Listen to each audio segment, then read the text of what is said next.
Hello everyone, next video हमारा LC-MS है। LC-MS में LC का मतलब है लिक्विड क्रोमेटोग्राफी और MS का मतलब है मास स्पेक्ट्रोमेट्री। LC-MS को जब हम कंबाइन कर देते हैं तो हम जो क्रोमेटोग्राफी से सेपरेशन करते हैं कंपाउंड्स का, जो हमारे मिक्सचर में प्रेजेंट होते हैं, जैसे कोई एक मिक्सचर में एक से ज़्यादा कंपाउंड्स प्रेजेंट हैं तो उसको पहले तो हम सेपरेट कर लेंगे लिक्विड क्रोमेटोग्राफी की मदद से या नॉर्मल क्रोमेटोग्राफी से। फिर उसमें जितने भी कंपोनेंट हैं वो क्या कंपोनेंट हैं, वो हैं क्या एक्चुअल में, उसको हमें एनालाइज करना होगा। तो उसके लिए हम मास स्पेक्ट्रोमेट्री का यूज़ करेंगे। मतलब LC-MS एक तरीके की सेपरेशन और डिटेक्शन दोनों ही तरीके की कंबाइंड टेक्निक है, ठीक है, जो वाइडली यूज़ होती है, ठीक है, लेबोरेटरीज़ में।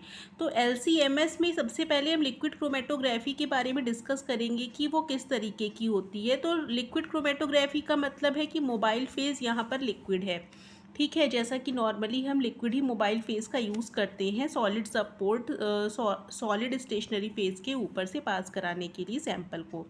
तो मोबाइल फेज़ लिक्विड रहेगा लिक्विड क्रोमेटोग्राफी में। ये जो लिक्विड क्रोमेटोग्राफी में एडवांस टेक्निक जो ज़्यादातर यूज़ होती है वो है HPLC, जिसका फुल फॉर्म है हाई परफॉर्मेंस लिक्विड क्रोमेटोग्राफी, ठीक है, ये सबको पता है। अब ये HPLC आप कहेंगे कि HPLC से भी एडवांस वर्जन्स आ गए हैं, लेकिन HPLC वाइडली एक्सेप्टेड है, ज़्यादातर यूज़ होती है ये, और can be applicable for a large range of molecule, ठीक है। HPLC कई सारे मॉलिक्यूल्स के लिए सुटेबल रहती है। अगर कोई हमारा नॉन वोलेटाइल कंपोनेंट है तो उसको भी हम इसमें यूज़ कर सकते हैं। इसके अलावा जैसे हमारा GC-MS भी होता है, लेकिन GC में हम क्या करते हैं, जो हमारे हीट सेंसिटिव मटेरियल है उसके लिए GC नहीं कर सकते हम, तो उसके लिए भी HPLC ही ज़्यादा सुटेबल होता है। तो HPLC का यूज़ हम ज़्यादातर करते हैं, इसीलिए अब हम HPLC के थ्रू ही सेपरेशन को समझाने की कोशिश करेंगे। तो HPLC में क्या होता है, हाई प्रेशर यूज़ होता है सैंपल को कॉलम के अंदर भेजने के लिए। जैसे वहाँ पे हम क्या करेंगे, सैंपल को हम कॉलम में डालेंगे ना, तो सैंपल को कॉलम में डालने के लिए हाई प्रेशर का यूज़ किया जाता है। तो वही यहाँ पे लिखा हुआ है, ठीक है, high pressure is use to pump the sample. Sample क्या है, जिसमें हमारे कई सारे कंपोनेंट्स हैं जिसको हमें सेपरेट करना है। तो सैंपल का मतलब आप लोग ये मत समझिएगा कि सैंपल का क्या मतलब है। सैंपल हमारा एक मिक्सचर है जिसमें कई सारे कंपोनेंट्स हैं, हम उन कंपोनेंट्स को सेपरेट करेंगे। तो HPLC में ज़्यादा हाई प्रेशर से क्या किया जाता है, सैंपल को कॉलम में पंप किया जाता है। अब HPLC separation is based on retention time inside column. अब HPLC का सेपरेशन किस बेसिस पे होता है, रिटेंशन टाइम पे, रिटेंशन टाइम के बेसिस पे, जो हम रिटेंशन टाइम को पहले भी डिस्कस कर चुके हैं कि होता क्या है। कॉलम के अंदर किसी भी कंपोनेंट को पास होने में जितना टाइम लगता है, या कोई भी कंपाउंड कॉलम के अंदर जितना टाइम बिताता है, उसी को हम रिटेंशन टाइम कहते हैं। तो अगर मान लीजिए कि कोई हमारा सैंपल में 5 कंपोनेंट है, पांचों अलग अलग टाइम बिता रहे हैं कॉलम के अंदर, तो उनका रिटेंशन टाइम अलग अलग होगा, उसी के बेसिस पे उनको हम सेपरेट कर लेंगे, ठीक है। Different compound in a sample have different retention time. जैसा कि मैंने आपको बताया कि अलग अलग कंपोनेंट्स का रिटेंशन टाइम अलग अलग होगा। जैसे हमने एक ग्राफ प्लॉट किया है, देखिए HPLC का ग्राफ है, जिसमें हमने यहाँ पे रिटेंशन टाइम बताया हुआ है, टाइम इन मिनट्स, और इधर इंटेंसिटी बताई हुई है। इसमें हमें 5 अलग अलग पीक्स मिली हैं। इन 5 अलग अलग पीक्स का मतलब क्या है, अलग अलग 5 रिटेंशन टाइम हमें मिले हैं। इसका मतलब ये है कि जो हमारा सैंपल था उसमें 5 कंपोनेंट्स थे जो कि अब सेपरेट हो चुके हैं। ये देखिए सेपरेट हो जाएंगे तो हमें वो वहाँ से मिल भी जाएंगे, ठीक है। वहाँ से हम उसको अलग अलग सैंपल को अलग अलग इल्यूशन भी कर सकते हैं।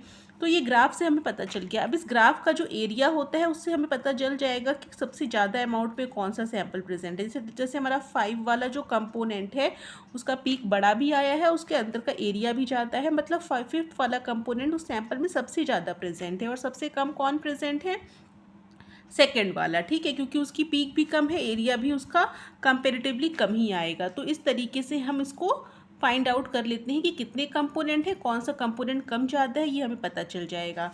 तो यह यहाँ पे हमने लिख दिया है, suppose this graph represent that sample mixture contain 5 different compounds, ठीक है। अब इसमें अलग अलग जो कंपाउंड आ गया, उस कंपाउंड को हम एनालाइज कैसे करेंगे, फिफ्थ वाला कंपाउंड है क्या, तो each compound is further analysed by more reliable method that is mass spectrometer. Mass spectrometer में अब हम इसमें से सभी अलग अलग कंपोनेंट्स को भेजेंगे वन बाय वन, और उसको हम डिटेक्ट करेंगे कि कौन सा कंपोनेंट कौन सा है, मतलब वो है क्या, आखिर वो कौन सा कंपोनेंट है, उसका नाम क्या है। अब मास स्पेक्ट्रोमीटर के बारे में देखिए, मास स्पेक्ट्रोमीटर क्या करता है, डिटेक्ट करता है कंपाउंड किस बेसिस पे, मास बाई चार्ज रेशियो के बेसिस पे, जिसको हम m/z रेशियो भी कहते हैं। मतलब मास कितना है और चार्ज कितना है, दोनों का रेशियो के अकॉर्डिंग वो चीज़ों को एनालाइज करता है या आइडेंटिफाई करता है कि कौन सा कंपोनेंट होगा। अगर दो कंपोनेंट ऐसे हैं जिनके मास सिमिलर भी हैं, तो उनका जो मास बाई चार्ज रेशियो है वो ज़रूर डिफरेंट होगा, तो इस बेसिस पे अलग अलग कंपोनेंट को पहचानने में आसानी रहती है। ठीक है, इसके अलावा देखिए, मास spectrometer is coupled with HPLC for better identification of separated components. अब मास स्पेक्ट्रोमीटर को जब HPLC के साथ कंबाइन कर दिया जाता है, तो उससे क्या होता है, जो हमारे सेपरेटेड कंपोनेंट हैं, जो ये कंपोनेंट सेपरेट हो गए ना HPLC से, तो उसके आइडेंटिफिकेशन के लिए बेस्ट रहता है क्या, कि हम LC को MS के साथ कंबाइन कर दें या HPLC को MS के साथ कंबाइन कर दें। अब देखिए हमारा MS में क्या क्या होता है, MS का इंस्ट्रूमेंटेशन देखिए। हमारा HPLC से जो सैंपल सेपरेट हो गया है, उस सैंपल को सबसे पहले हम क्या करेंगे, वेपराइज्ड फॉर्म में लेकर के आएंगे। वेपराइज्ड फॉर्म में लाने के लिए हमें क्या करना पड़ेगा, सैंपल को हीट करना पड़ेगा। तो सबसे पहले वेपराइज सैंपल हमें मिलेगा, उसके बाद उस वेपराइज सैंपल का हम मॉलिक्यूलर आयन फॉर्मेशन करेंगे। जैसे मान लीजिए कोई भी हमारा मॉलिक्यूल है, वो वेपराइज्ड फॉर्म में आ गया। वेपराइज्ड फॉर्म में आने के बाद हम मॉलिक्यूलर आयन की फॉर्मेशन करेंगे। मतलब जैसे मान लीजिए कि वेपराइज्ड फॉर्म में हमारा कोई एक मैटर आ गया, ठीक है, कंपोनेंट आ गया वेपराइज्ड फॉर्म में, इस तरह से कई सारे वेपर्स होंगे ना।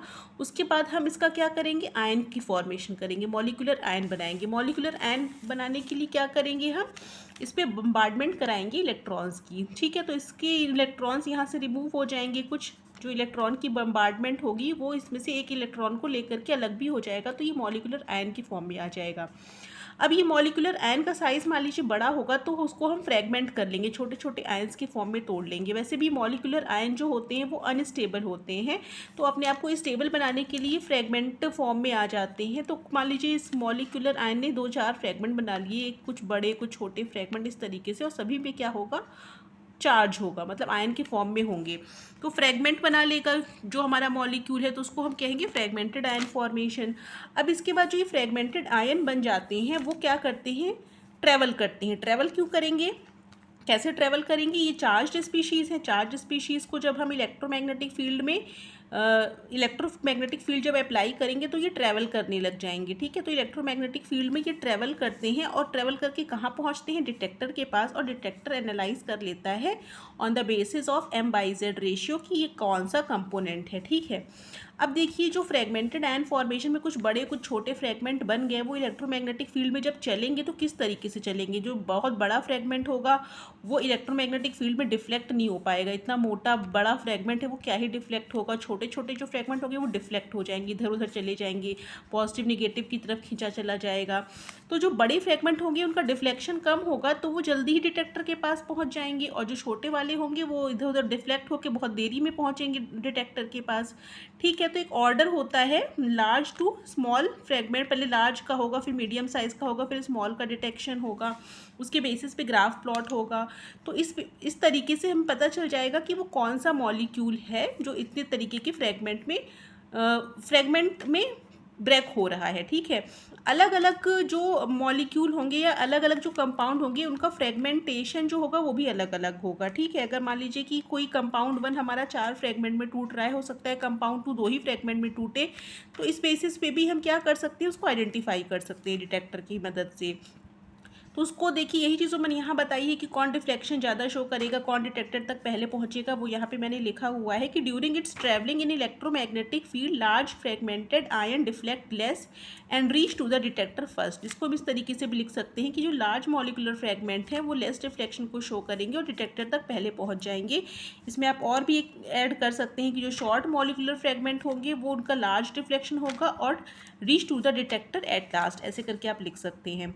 उसके बाद क्या करेंगे, करेगा, डिटेक्टर डिटेक्ट कर लेगा फ्रेगमेंट को on the basis of M/Z और ग्राफ के फॉर्म में रिजल्ट को शो कर देगा। तो ये हमारा खत्म हो जाएगा इंस्ट्रूमेंटेशन। यहाँ देखिए मैंने यहाँ पे MS का एक फिगर जैसा भी बनाया हुआ है कि सबसे पहले हमने सैंपल को भेजा, उसका हीटिंग कॉइल से पास कराया गया तो वेपराइज्ड फॉर्म में आ गया। उसके बाद मॉलिक्यूलर आयन की फॉर्मेशन हुई, फिर फ्रेगमेंटेड आयन की फॉर्मेशन हुई जो कि ट्रेवल कर करके इलेक्ट्रोमैग्नेटिक फील्ड, यहाँ पे लार्ज इलेक्ट्रोमैग्नेटिक फील्ड है जिसकी बेसिस पे ये ट्रेवल करके कहाँ तक पहुँचे, डिटेक्टर तक पहुँचे। यहाँ पे आप लिख भी सकते हैं इलेक्ट्रोमैग्नेटिक फील्ड, ठीक है। तो डिटेक्टर तक पहुँचेंगी जो कि कंप्यूटर से जुड़ा रहेगा और वो डिटेक्टर डिटेक्ट करके बता देगा कि कौन सा कंपाउंड हमारा है। अब इसमें जो हमारे आयन की फॉर्मेशन के लिए जो सोर्सेज यूज़ होते हैं और जो डिटेक्टर में मास के डिटेक्शन के लिए लगे हुए कंपोनेंट होते हैं वो देख लीजिए कौन कौन से होते हैं। आयन के फॉर्मेशन के लिए सोर्स में देखिए हमने 3 सोर्सेज बताए हुए हैं।